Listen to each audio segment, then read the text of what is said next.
1996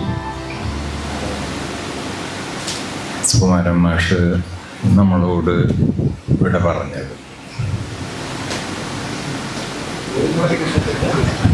July 7 ഇതുപോലെയൊരു പരിപാടി പയ്യന്നൂരിൽ വെച്ച് നമ്മുടെ trust folklore fellows of Malabar എന്ന് പറയുന്ന ട്രസ്റ്റ് നടത്തിയിരുന്നു. അവിടെയും ഞാൻ സംസാരിച്ചിരുന്നു.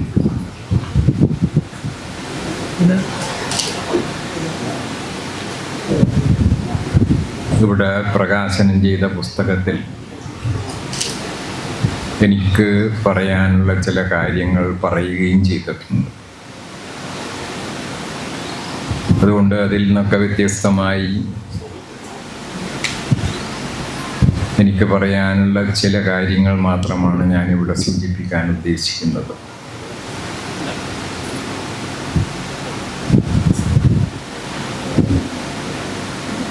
ഒരു പക്ഷേ മാഷ് അവസാനമായി പങ്കെടുത്ത ലോകത്തിൻ്റെ ഏതാണ്ട് മൂർധന്യാവസ്ഥയിലേക്ക് പോകുന്നതിന് തൊട്ട് മുമ്പ്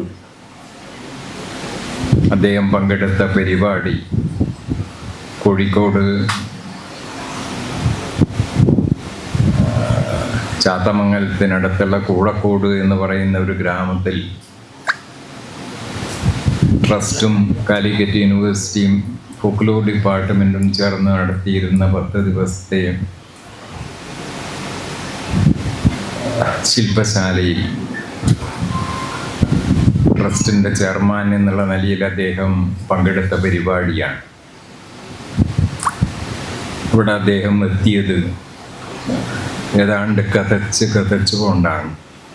കോഴിക്കോട് റെയിൽവേ സ്റ്റേഷനിൽ ഇറങ്ങിയിട്ട് അവിടുന്ന് ഒരു ബസ്, മുക്കം ബസ്സിന്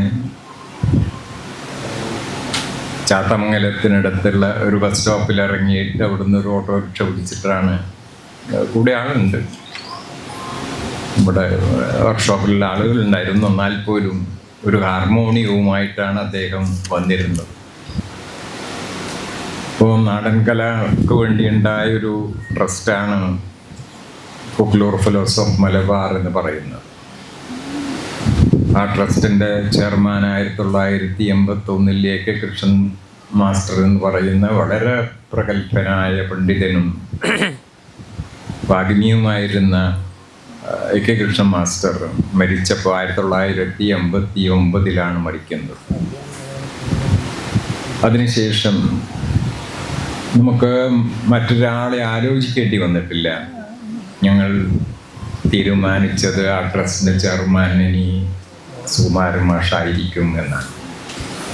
അങ്ങനെ സുകുമാരൻ മാഷ് മരിക്കുന്നത് വരെ 96 വരെ ഈ ട്രസ്റ്റിൻ്റെ ചെയർമാൻ, നാടൻകലകൾക്ക് വേണ്ടിയുള്ള ട്രസ്റ്റിൻ്റെ ചെയർമാൻ ഡോക്ടർ TP സുകുമാരനായിരുന്നു.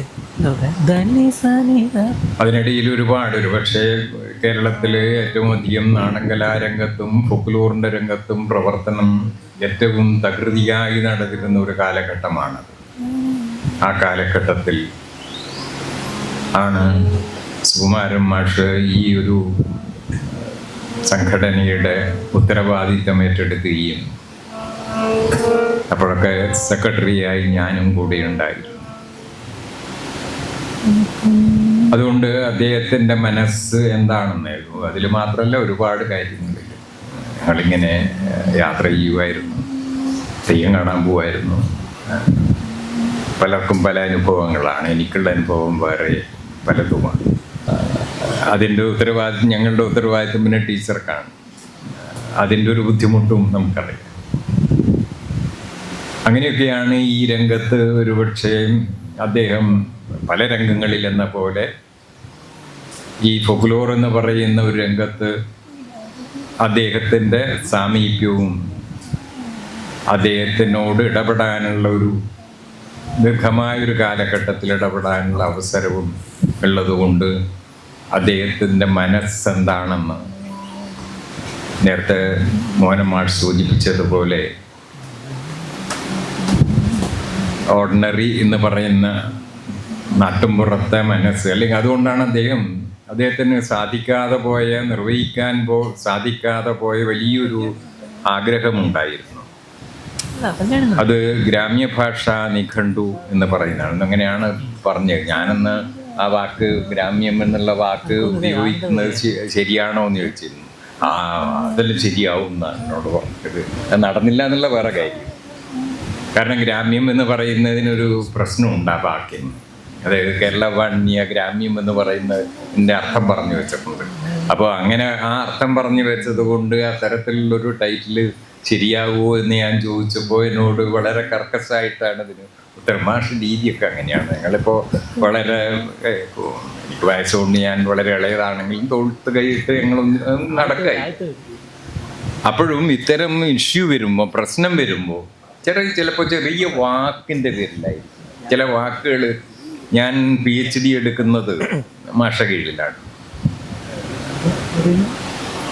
1996 കുറേ കൊല്ലം, 84 മറ്റാണ് രജിസ്റ്റർ ചെയ്യുന്നത്, 84 85. 96 ഞാൻ പ്രബന്ധം സബ്മിറ്റ് ചെയ്യുന്നത്. ഈ കാലം അത്രയും ഞങ്ങളിങ്ങനെ ഇടയ്ക്ക് മാഷ വീട്ടിലും ചിലപ്പോൾ എൻ്റെ ക്വാർട്ടേഴ്സിലും ഒക്കെ ആയിട്ട് ഇങ്ങനെ ഇരിക്കുകയും, നിങ്ങൾ പറഞ്ഞാൽ വിശ്വസിക്കുമെന്നറിയില്ല, മാഷ് എൻ്റെ തീസ് അവസാന ഘട്ടത്തിലെത്തിയപ്പോൾ വായിക്കാൻ വേണ്ടിയിട്ട് മാഷ് എൻ്റെ ക്വാർട്ടേഴ്സിലേക്ക് വരികയാണ് ചെയ്തത്. സാർ ഒരു ഗൈഡനെയും അങ്ങനെ ഒരു ഗവേഷകരെ സഹായിക്കുന്ന അല്ലെങ്കിൽ ആ രീതിയിൽ കാണുന്ന ഒരാളെ കാണാൻ കിട്ടില്ല. ഞങ്ങൾ വൈകുന്നേരം 1-2 ദിവസം ക്വാർട്ടേഴ്സിലായിരുന്നു എൻ്റെ അവസാനത്തെ പണിയിൽ. മാഷ്ക്ക് ഒരുപാട് നിർബന്ധ ബുദ്ധിയൊക്കെ ഉണ്ട് കേട്ടോ. മാഷ് പറയുന്നത് അനുസരിക്കല്ലാതെ വഴിയുമില്ല. ഞാൻ ഇപ്പം ശരിയോ തെറ്റോ എന്നുള്ളതല്ല. മാഷ് ചില കാര്യത്തിൽ, ചില വാക്കുകളുടെ കാര്യത്തിലൊക്കെ മാഷ് നിർബന്ധ ബുദ്ധിയൊക്കെ ഉണ്ട്. അത് യുക്തിസഹമാണ് കേട്ടോ. അതുകൊണ്ട് ചിലപ്പോൾ നമ്മൾ വഴക്കുമാവും. രാത്രി ഞാൻ പലപ്പോഴും മലയാളം ഡിപ്പാർട്ട്മെൻറ്റിൽ രാത്രി മുഴുവൻ ഇരുന്നിട്ടാണ് എൻ്റെ പണി ചെയ്യാറ്. അതുകൊണ്ട് മാഷയും കൂട്ടിയിട്ട് ഞാൻ ഭക്ഷണവും കഴിച്ചിട്ട് കാലിക്കറ്റ് യൂണിവേഴ്സിറ്റിയുടെ അന്നത്തെ ക്യാമ്പസ് എന്ന് പറയുന്ന വിജനായ ക്യാമ്പസാണ്. ആ ക്യാമ്പസിൽ ഞങ്ങൾ രാത്രിയിൽ മലയാളം ഡിപ്പാർട്ട്മെൻറ്റിൻ്റെ മലയാളം എൻ്റെ മുറിയിലിരുന്നിട്ടാണ് ഈ എൻ്റെ തീസിൻ്റെ പണികളൊക്കെ എടുത്തിരുന്നത്, അവസാനത്തെ മിനുക്ക് പണികളൊക്കെ. ഇങ്ങനെ പിടിച്ചു നിർത്തിയിട്ട് പറഞ്ഞു, നിൻ്റെ പൂമൊട്ടികളാണോ ബാൾഹെഡല്ല, നിൻ്റെ ഈ ചാണത്തലയിൽ ഞാൻ ഇങ്ങനെയൊന്ന് വെച്ച് അടിച്ചാലുണ്ടല്ലോ എന്നാണ്. ഇത് പറയാൻ സുകുമാരൻ മാഷ്കിയാവും. ഇത് യൂണിവേഴ്സിറ്റിയിൽ ഒരു പ്രൊഫസർ, കോളേജിൽ പഠിപ്പിക്കുന്ന ഒരു അധ്യാപകൻ, പ്രൊഫസറൊന്നുമല്ല, ആയ സുകുമാരൻ മാഷ് യൂണിവേഴ്സിറ്റി എന്നൊക്കെ പറയുന്ന അന്ന് വളരെ, ഇപ്പം അങ്ങനെയൊന്നുമല്ല, പണ്ട് വളരെ ഗൗരവത്തിൽ കാണുന്ന യൂണിവേഴ്സിറ്റി ഡിപ്പാർട്ട്മെൻ്റ് ഒക്കെയാണ് ഇങ്ങനെ പറയുന്ന. ഇതൊക്കെ ഈ ധൈര്യം കിട്ടുന്നത് ഈ പച്ചയായ ജീവിതത്തെ, അതാണ് ജീവിതം എന്ന്, അതിനെ അംഗീകരിക്കണം എന്ന് വിശ്വസിക്കുന്നത് കൊണ്ടാണ്. ഞാൻ അതുകൊണ്ട് നീട്ടി പറയുന്നൊന്നുമില്ല. ഒരു ഫോക്ലോറിൽ ഒരുപാട് കാര്യങ്ങൾ, ഈ ഫോക്ലോറിൻ്റെ ആധികാരികതയെക്കുറിച്ച് അല്ലെങ്കിൽ ഫോക്ലോറിൽ ഒരുപാട് കാര്യങ്ങൾ വായിക്കുകയും എൻ്റെ റിസർച്ചിന് വേണ്ടി തന്നെ അദ്ദേഹം ഒരുപാട് വായിച്ചിട്ടുണ്ട്. എൻ്റെ ഗവേഷണത്തിൻ്റെ ഭാഗമായിട്ട് ഒരുപാട് പുസ്തകങ്ങൾ വായിച്ചിട്ടാണ് എന്നെ ഗൈഡ് ചെയ്തത്. ഒരുപാട് ആളുകൾ ഗൈഡ് ചെയ്തിട്ടുണ്ട് കേട്ടോ. അതിൽ ഫോക്ലോർ എന്ന് പറയുന്നൊരു വിഷയത്തെ ഗൈഡ് ചെയ്ത് ഞാനും ഗോവിന്ദവർമ്മരാജ 1-2-3 ആളുകളേ ഉള്ളൂ. മാഷ് ഏറ്റവും ആദ്യത്തെ PhD എന്ന് പറയുന്നത് വസന്തകുമാരി ടീച്ചറുടേതാണ്. അത് ഫോക്ലോർ വിഷയം തന്നെയാണ്. വടക്കമ്പാട്ടിലെ സ്ത്രീ എന്നുള്ള വിഷയമായിരുന്നു. വളരെ മുമ്പാണ്, എനിക്കും മുമ്പാണ് അവർ PhD എടുക്കുന്നത്. ഇങ്ങനെ ഈ വിഷയത്തിൽ ഒരുപാട് വായിക്കുകയും പുതിയ വിഷയങ്ങൾ കണ്ടെത്തുകയും അതിൽ അവരെ മുന്നോട്ട് നയിക്കാനും അദ്ദേഹം ഒരുപാട് പ്രവർത്തിക്കുന്നത് അക്കാഡമിക്കായ കാര്യമാണ്. പക്ഷേ അതിനപ്പുറത്ത് ഒരു നാടനായ മനുഷ്യനായി ജീവിക്കാൻ സാധിച്ചു എന്നുള്ളതാണ്. അതുകൊണ്ടാണ് ഞാൻ ഇപ്പോൾ അദ്ദേഹത്തിൻ്റെ സംഭാവനകളെ വിലയിരുത്തുമ്പോൾ ഒരുപക്ഷെ ഏറ്റവും അധികം പ്രധാനപ്പെട്ട സംഭാവന, എല്ലാ സംഭാവനകളെയും ഗുളികച്ചപ്പിലാക്കിയിട്ട് അവതരിപ്പിച്ച അദ്ദേഹത്തിൻ്റെ കോൺട്രിബ്യൂഷൻ ഏതാണെന്ന് ചോദിച്ചാൽ ഈ ആഞ്ചേരി വല്യസ്മാനാണെന്ന് പറയും. കാരണം അദ്ദേഹത്തിൻ്റെ എല്ലാ വീക്ഷണങ്ങളെയും സഞ്ചയിച്ചിട്ട് ആണ് ഈ ഒരു നിങ്ങൾക്കറിയാം വള്ളരി നാടകം എന്താണെന്ന് അറിയാം. ഏത് കാലഘട്ടത്തിലാണ് വള്ളരി നാടകം അല്ലെങ്കിൽ ആഞ്ചേരി വല്യസ്മാൻ അദ്ദേഹം എഴുതുന്നത് എന്നും കൂടി ആലോചിക്കണം. 1973 ശേഷം ജി ശങ്കരപ്പിള്ള സാറ് ഒരുപാട്, ആ കാലത്താണല്ലോ തനത് നാടകവേദിയെക്കുറിച്ചുള്ള ഒരുപാട് ചർച്ചകളിൽ ഒരു ഭാഗത്ത് നടക്കുന്നു. പ്രൊസീനിയൻ തിയേറ്ററിൻ്റെ വളരെ ശക്തമായ പ്രൊഫഷണൽ നാടകങ്ങൾ മറ്റൊരു ഭാഗത്ത് നടക്കുന്നു. KPSCയുടെ പശ്ചാത്തലത്തിലാണ് ഇതൊക്കെ, KPSC നാടകങ്ങളുടെ പശ്ചാത്തലത്തിലാണ് ഇതൊക്കെ നടക്കുന്നത്. ആ ഒരു പ്രത്യേക കാലഘട്ടത്തിൽ തനത് നാടകവേദിയെക്കുറിച്ച് കാവാലം ഒരു ഭാഗത്തുണ്ട്, ജി ശങ്കരപ്പിള്ള മറ്റൊരു ഭാഗത്തുണ്ട്. ഈ അവസരത്തിൽ ആണ് അദ്ദേഹം ഈ ഒരു നാടകവുമായിട്ട് രംഗത്ത് വരുന്നത്.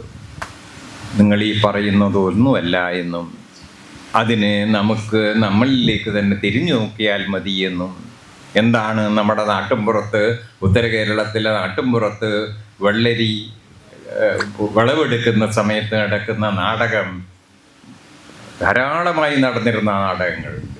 അതെങ്ങനെയാണ് ജീവിതത്തിൻ്റെ ഭാഗമായി ആ നാടകം നടക്കുകയും നാടകത്തിൻ്റെ ഭാഗമായി ജീവിതം തീരുകയും. അതുകൊണ്ടാണ് അതിന് വലിയ രാഷ്ട്രീയമാനമടക്കമുള്ള ജീവിതത്തിന് ഇടപെടലുകൾ